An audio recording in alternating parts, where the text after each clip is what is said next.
Walking around downtown. Hello, everyone. Welcome to the Ohio Council for Home Care and Hospice EVV Summit with our special guest from the Ohio Department of Medicaid. My name is Joe Russell, and I am the Executive Director for the Council, and I'm going to be the moderator for today's summit. I'm going to take just a second and allow our panel, if we can call you guys a panel to introduce themselves. If you could tell us who you are and what your role is at Medicaid and how you're involved with EVV, that would be awesome. Good morning. Good afternoon. I'm Julie Evers, and I'm the EVV Policy Lead for Medicaid. We've been working on this project for, I think, 4 or 5 years now, and I've been involved from the beginning. Hi, I'm Isolda Dickerson. I'm the Chief of the Bureau of Long-Term Services and Supports for the Department of Medicaid.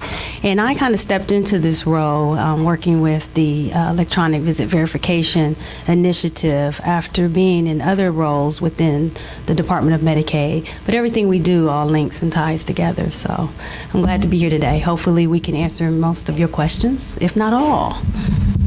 Thank you, Julie and Iselda. We very much appreciate you being here. So as many of you know, ODM held their public hearing on the EVV rule on November 17th, and based on that feedback, they've made a couple changes to the draft rule. Nevertheless, the final step in the regulatory process is going to occur on Monday, December 11th, when the Joint Committee on Agency Rule Review, or JCAR, hears the rule. So no matter what happens with the rule, EVV is going to be implemented regardless at some point in time. Our goal today is to ensure that you all have the information needed to prepare your agencies and your providers for EVV. If you don't walk away with anything else today, please walk away with the mentality that you're going to get prepared for EVV. So do not wait. Before we get started, just a couple housekeeping notes. You'll notice that we have a lot of AV equipment. We have some lights and some cameras and probably have some action. So what we're doing is we're recording this event so that folks can watch it online if they weren't able to make it today. If you're sitting in the back, we have set up a monitor so the post there doesn't get in your way. We also have a monitor in the other room. We also have refreshments in the other room. If you want to speak, you want to ask a question, please just raise your hand. We'll call on you, and then we have a mic runner. Beth is our mic runner. She will come to you, and if you could speak in the microphone so we can all hear you, that would be awesome.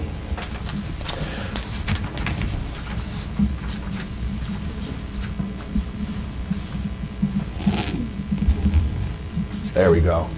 So before we start with our topics, we of course want to thank our sponsors. I wanted to give a brief moment to allow them to introduce themselves so that they could say a couple brief words. Who'd like to go first? I guess I'll go first. Good afternoon, everybody. I'm Heidi Ewell from CellTrack. It's good to see some old friends and see some new friends as well. At CellTrack, we have spent the last 11 years providing electronic visit verification to agencies across the country in the U.S. and Canada. We do that via a smartphone or a tablet that you might provide your caregivers, or your caregivers might have already through a Bring Your Own Device program. We're currently supporting over 4,000 agencies, locations, and helping caregivers deliver over 1 million visits per week. And we are also happy to be an approved alternative EVV provider for the state of Ohio, and hope we'll have the chance to talk directly later on. Thank you. Thank you. Next. Hello, good afternoon. I'm Jonathan Skypack. I am the Director of Product Management at Brightree. Brightree is a EMR solution for home health and hospice, satisfying the end-to-end needs for both your skilled and unskilled workers. Naturally, we've got some clients here in Ohio, and as we look to implement more customers, or as we are very interested in how we can consult with our customers to create the most optimal workflow around EVV. Our EVV strategy today is through our partners like CellTrack, but since we're doing end-to-end, skilled, unskilled, billing, insights, all of that, our clients come to us a lot of times first saying, how do we best support this to optimize the workflows so we can do 5-star ratings and things like that. So here to learn. I'll be in the other room later if you have any questions. Thank you. Thank you. Good afternoon, everyone. I'm Steve Polito with Sandata. As I'm sure many of you know, we're the ODM vendor for EVV. We also have a point-of-care solution and an end-to-end agency management software solution. So happy to explain our experience in EVV. We've been a part of several state mandates. Happy to address any questions that you might have relating to our system and options with that system. So I'm actually looking forward to learning some today with you as well. So thanks for having us. Thanks, Steve. Last but certainly not least. Thank you. Hi, I'm Rachel Siddons. I represent Aurora Healthcare Systems. I'm a local Ohio resident, so I come to you from just down the road. However, we are based out of Atlanta. We service many agencies across the United States and internationally as well. We too have a full product. One of our best features is that we offer live monitoring. So whether you have your nurses or your caregivers in the field, you're going to be able to see exactly what they're doing at all times throughout the day. You'll know if they're late for their appointment. Do you need to reach out and contact that patient? Do you need to contact their family member? Do you need to make sure that someone else is on their way? Because a missed visit is lost revenue, in addition to the fact that your patient wasn't cared for. So we have an end-to-end product. We take you all the way from scheduling to clinical documentation, revenue management, revenue cycling. We'll take you all the way through it. The best thing that Aurora offers you is the best, absolutely the best customer support and training in the industry. We're there to hold your hand day in and day out as you go through this process. With the changes that come every day, it is so difficult for all of us to keep up. So again, we're all going to learn together. We're all going to come away today with a little bit more information and hope we can share with each other as we move forward. I look forward to talking to all of you later today, and I hope you have a wonderful drive home. Thank you again very much.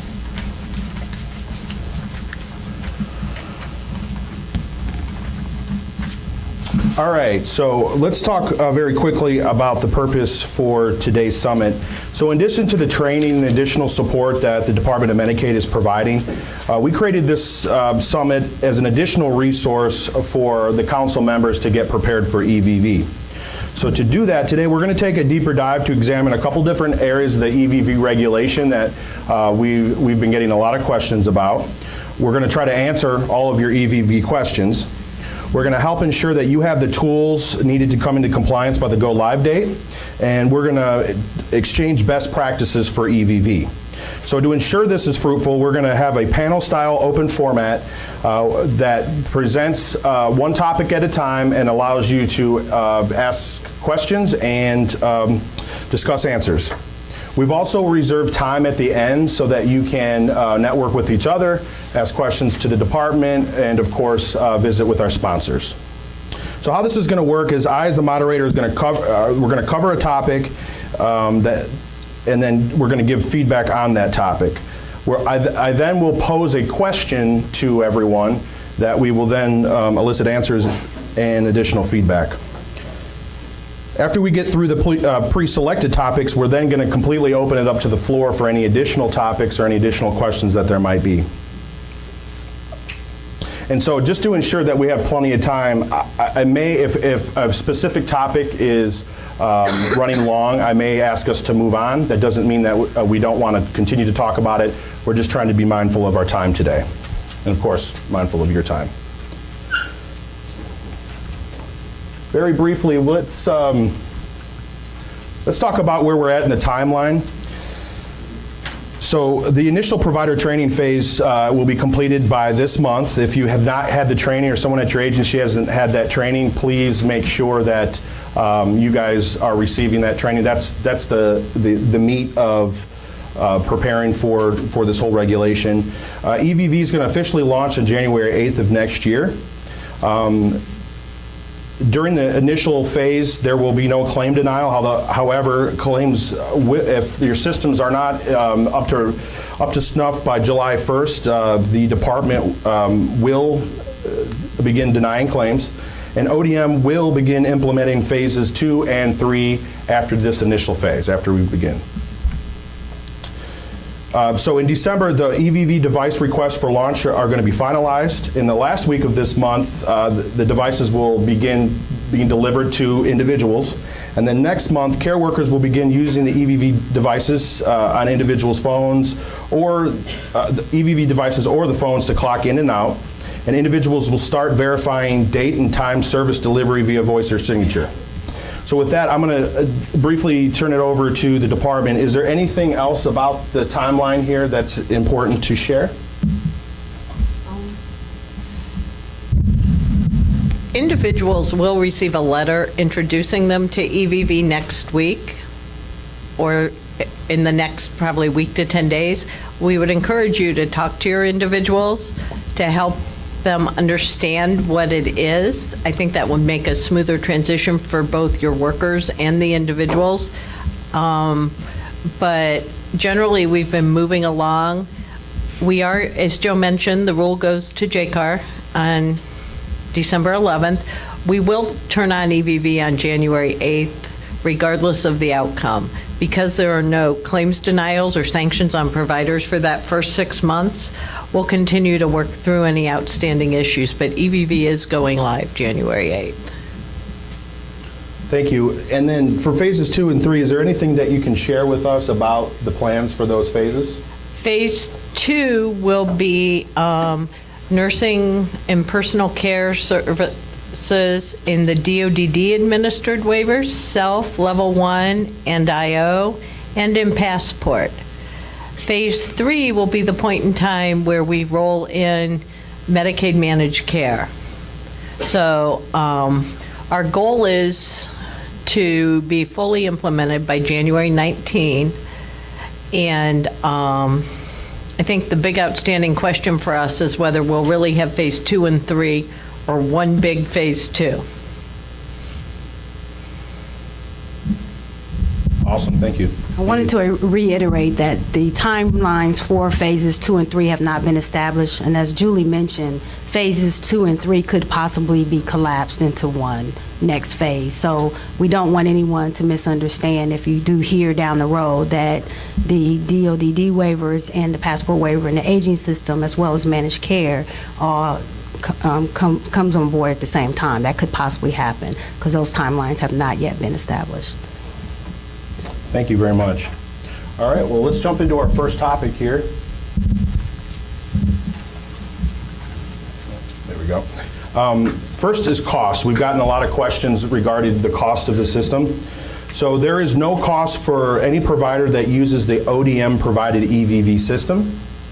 Agencies are responsible for any costs associated with operating an alternative EVV system, and there's no cost to individuals, individual consumers using services subject to EVV requirements.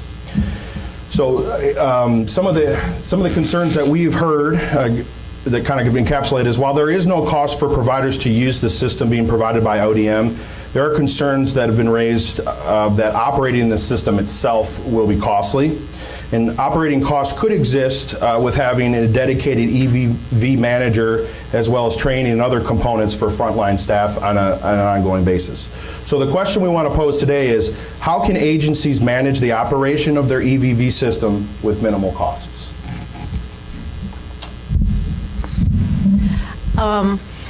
So while we recognize that there is some administrative cost related to the initiative, we don't actually have information to provide a good estimate for you.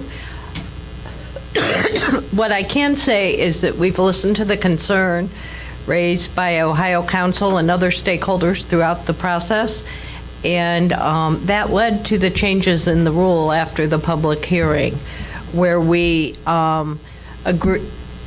modified the requirements for alternate systems to allow telephony as the primary data collection method for the first 12 months, so until December 31st, 2018, and we eliminated the requirement that, the language that indicated that times on claims would have to match the times on the visit in order for the claim to be paid. So we are listening to concerns. We believe the first 6 months is our chance to learn at the same time you're learning, and we'll continue to evaluate the program and make modifications as necessary as we move forward through the subsequent phases. Thank you. What questions do we have? We have a question here in the front. Just a second, I'm sorry. We have a microphone for, When you spoke, you said that you guys did not look into individuals. What about the common sense initiatives that was ran that estimated what it had evaluated 3 agencies, and they had looked at the cost that it was going to cost agencies based on how many Medicaid recipients they serve. When it was varied anywhere from 1.2 million of cost, administrative costs, down to, I want to say it was like 300,000. That information was provided to us by Ohio Council and Leading Age Ohio. It is the information we used for our Common Sense Initiative filings, but we didn't have any alternative sources or multiple sources. So we don't really have a gauge as to whether that's accurate or not. It was the best information we had, and we certainly appreciated the work of the associations to generate those estimates for us, and that's why those are the costs we used in the Common Sense Initiative filing.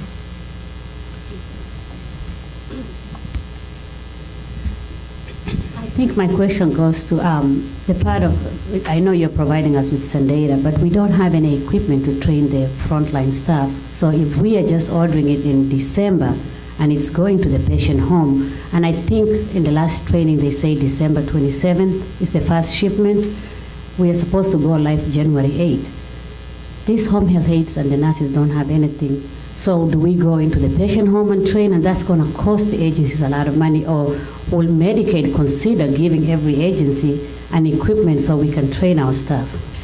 We actually heard that comment at numerous agency trainings, and recently we opened it up so that agencies can request a training device by contacting the EVV mailbox. And I believe the address is evv@medicaid.ohio.gov. Each agency can have one device for training purposes. If you email that address, you should receive the device in just a few days. thank you. It will be provided at the end, so if you didn't catch it, we'll get it for you. Right.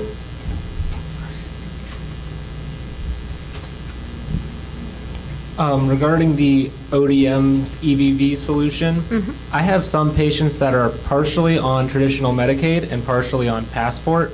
Would it be possible for me to allow the aide that's in the home, even during phase 1, to clock in and out for all hours, so they don't have to do it for half the hours and figure out which hours they're clocking in and clocking out? They could, there's certainly no harm if an additional visit is recorded, but if you're going to bill for only part of that visit, it is important that the visit in EVV match the visit that will be recorded on the claim.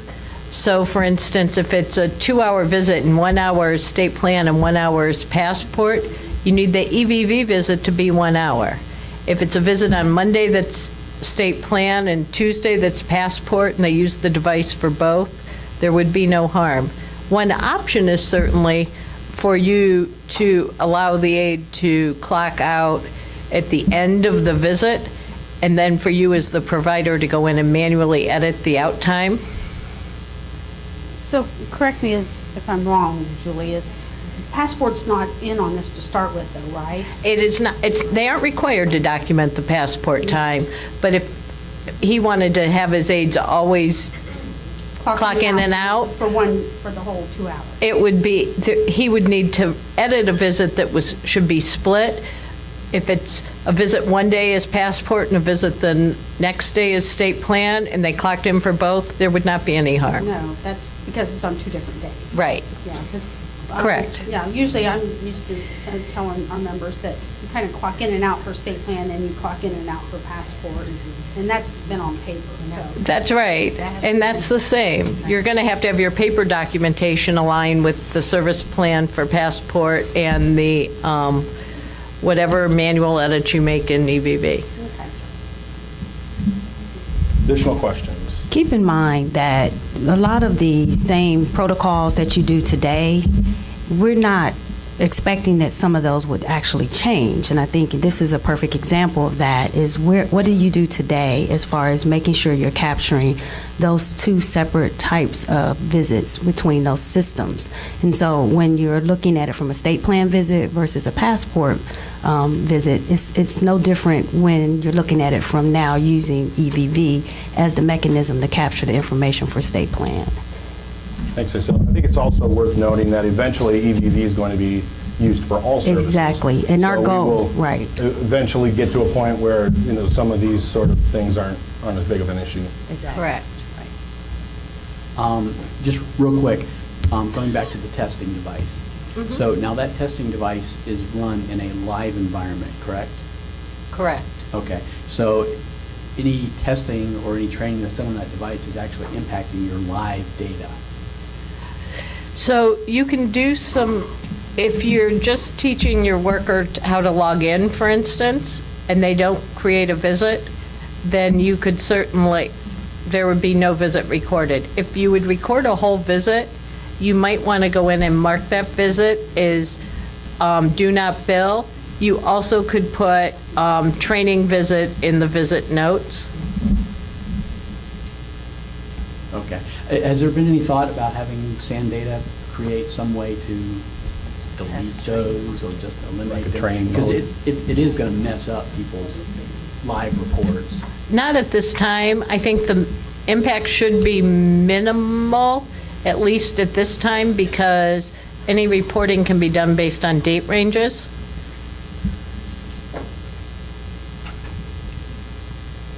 Other questions? Do you have a question?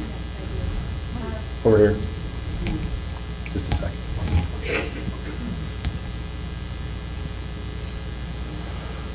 Thank you. So I have a couple of quick questions, but one, where can we find the information for the changes that have been made to the rule? The refiled version of the rule is currently available on the Register of Ohio. Okay, thank you. Another question is, you had stated that when we have to clock in and clock out for a split visit, and we can go in and manually adjust the time, does that appear as an exception? And will we be penalized for that? It would not appear as an exception. It would appear as an edit to the visit data. You would still use a reason code and a resolution code when you document that change in the system. We certainly could identify that you'd made the edit in the report. You would not be penalized so long as your documentation supported the split visit. Currently, we do paper documentation for our home health aides where they do the time in, let's say it's a 10A to 12P. Then internally, our staff bills, quote unquote, the top right-hand corner of the time slip, and that's been approved by ODM and past